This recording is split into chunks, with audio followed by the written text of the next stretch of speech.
Hey YouTube, Jeff Share Stuff here, doing a video about something that happened to me a couple of years ago when I was on a trip from California to Colorado, and I went through this area of Utah and I ran out of gas.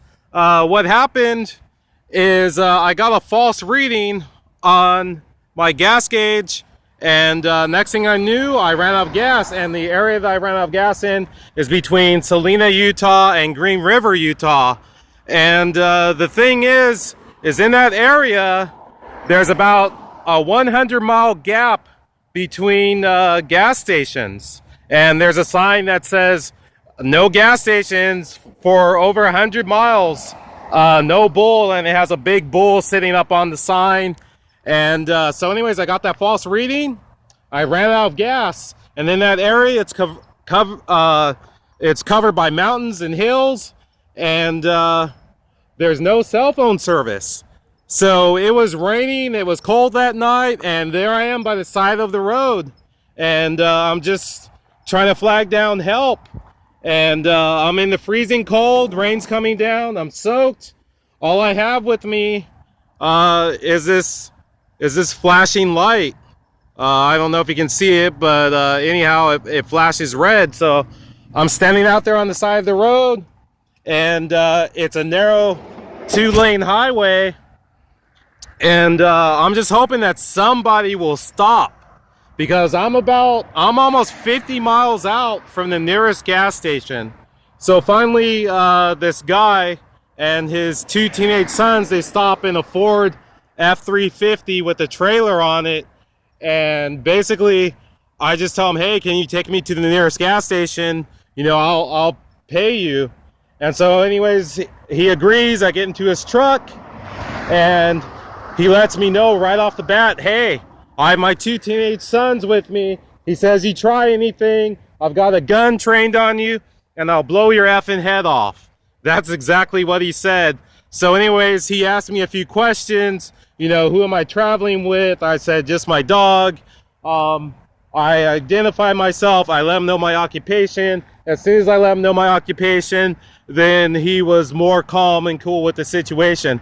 So he drops me off at the gas station, and basically they tell me, yeah, we get at least 2 people every single week that get stranded with no gas. So anyhow, I make the call to AAA. They pick me up. It takes about an hour and a half for AAA to finally arrive, because this is in the middle of nowhere. So anyhow, the AAA guy takes me back there, puts some gas in my van. It won't start. The battery's dead. So then he gives me a jump start. I'm finally on my way. And to back up a little bit, I left California at 9 a.m. that morning. I didn't get to my destination till it was about 9 a.m. the following day. So I was up for over 24 hours, but I finally made it. I'm grateful to that guy. He was really, really nice to me, pulled over. So God bless him and his family.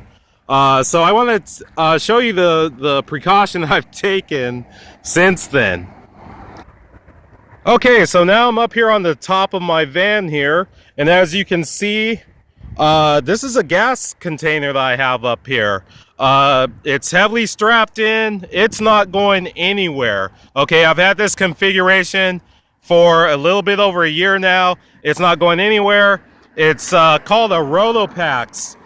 This thing holds, I believe it's about 4 gallons of gas. That's not that much, but hey, it's going to get you to where you need to go if you run out of gas.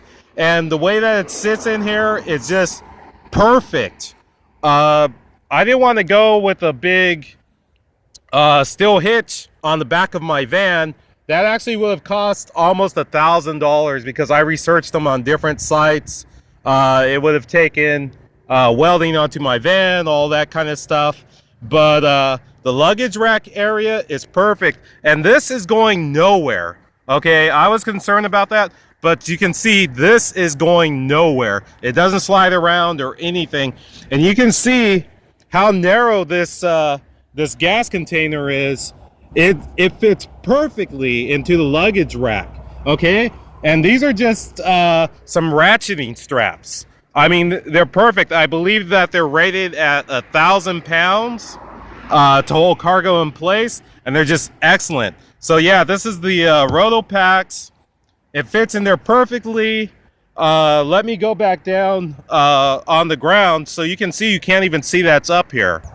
Okay, so you can see I'm back on the ground. You can't even see that the thing's up there. Okay, like I said, it's a perfect fit. It's not going anywhere. It's very secure. It's an easy, affordable solution if you don't want to spend about $1,000 to have some sort of gas carrier put on the back of your van. So there are some nice ones out there, but hey, I'm not spending $1,000 for that, and I'm not adding a ton of weight onto my van. So, and the inconvenience of having to swing it out to open up my rear hatch. So that's just an idea of a mod that you can do. You know, these things only have a 15.9 gallon tank on them for such a heavy vehicle, and then of course I have the SVX engine. So that's a possible solution for you. So it's funny, every time I tell this story about me running out of gas in that area of Utah, the people that I've told, when they travel through that area, they think to themselves, oh, we better stop and get gas because this is where Jeff ran out of gas. So anyways, I hope that this video was informative for you, and keep watching. I'll keep producing videos. Remember, Jeff shares stuff. I hope you'll press the like button and subscribe. So I hope everyone's doing well out there. Have a great evening. Talk with you later, YouTube.